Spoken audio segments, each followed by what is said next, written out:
Hey guys, Davin Lim, board certified dermatologist. Today you've clicked this video because you'd like to know how CO2 laser can help with melasma. I've got 3 words for you to summarize this entire video, and that's don't do it. That's it. Don't do it. CO2 laser, when you look at the literature from years ago, maybe about 20 years ago, there's a couple of case reports which shown that CO2 fractional laser resurfacing, but even before that, fully ablative laser resurfacing can help with melasma pigment. Now, how it works back then, right, is to take off the entire layer of your skin. So let's say you've got brown pigment that's superficial. The CO2 laser basically exfoliates, in other words, removes the entire epidermis all the way down to the mid-dermal layer. When that happens, you knock off your melanocytes, your pigment cells, and with that, the pigment. The problem being is that you can get a really good before and after photo at around day 7 to day 14. But when you have a look at the patients, usually at around day 18 to day 25, the pigment comes back. And when you look at them at 6 weeks, if you're not using pigment inhibitors, the pigment comes back a lot worse than it actually was. So nowadays, most of us, like 99% of dermatologists, we do not advise CO2 laser resurfacing in the context of melasma pigmentation. It is an excellent laser to treat non-melasma pigmentation. So when we look at things like sun damage, freckles, lentigos, macular subkeratosis in lighter skin types, CO2 laser resurfacing would do it for you. In the context of melasma, it doesn't work well. And if it does, it usually worsens melasma with a vengeance because of the rebound effect that you have several weeks later. And why does this happen? And how was it used?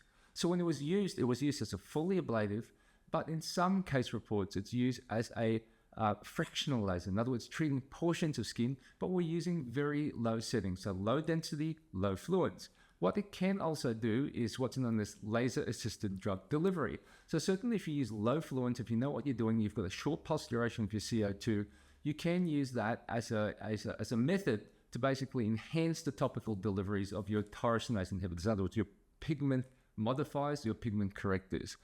It's not a good way of doing things simply because CO2, even though you have a short pulse duration, in other words, it's a very short time of which it exposes the skin to energy, it generates a lot of heat.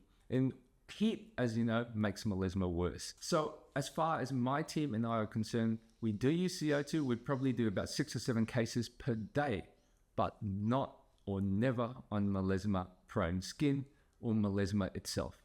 Now, if you have quiescent melasma, in other words, some subclinical melasma, the CO2 laser can often flare that up. So we often get referrals from other practices about melasma flaring up. Does it cause melasma? The answer is no. Melasma does not. It's not caused by CO2, but it's flared up by CO2. There's a difference between correlation and causation. So the cause of it, as you guys know, is multifactorial. It's basically genetics modified with hormones together with a whole heap of radiation, including infrared, blue light, and your UV spectrums.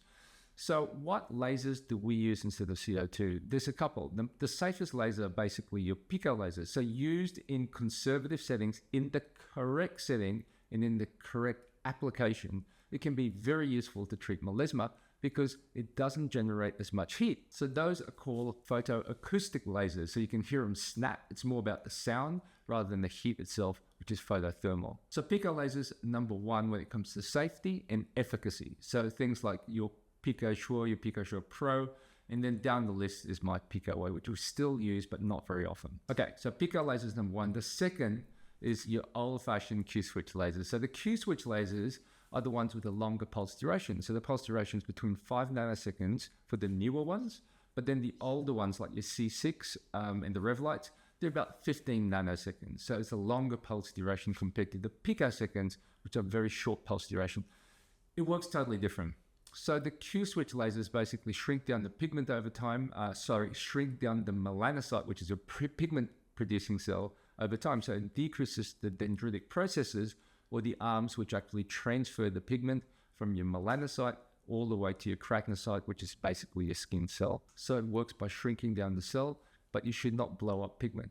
Pico lasers, on the other hand, blow up pigment. It's a very different mechanism. So down from Q-switch lasers, you can use vascular lasers. Vascular lasers can be useful in some but not all cases of melasma. So there's a bit of a hit and miss. When you see vascular melasma, when you look through the dermatoscope, when you examine with magnification, sometimes you see redness or erythema in the background.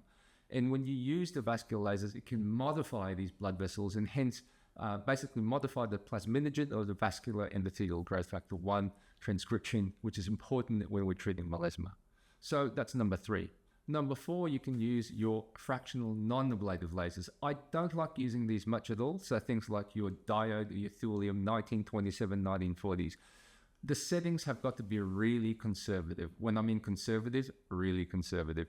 And same with the actual density. So you're often looking at between 10 to 20% maximum, and you're still skating on the knife edge. So when you're looking at things like your clear and brilliant, your diode lasers, your Frax 1940, your Laser MD, your Laser MD Ultra, and Moxies, certainly they can help in some cases of melasma, but you're really skating a knife's edge about improving it on one hand and then really screwing it up and flaring it. So those lasers go way down the list. And then other lasers such as erbium lasers, we don't use it much anymore when it comes to melasma treatment.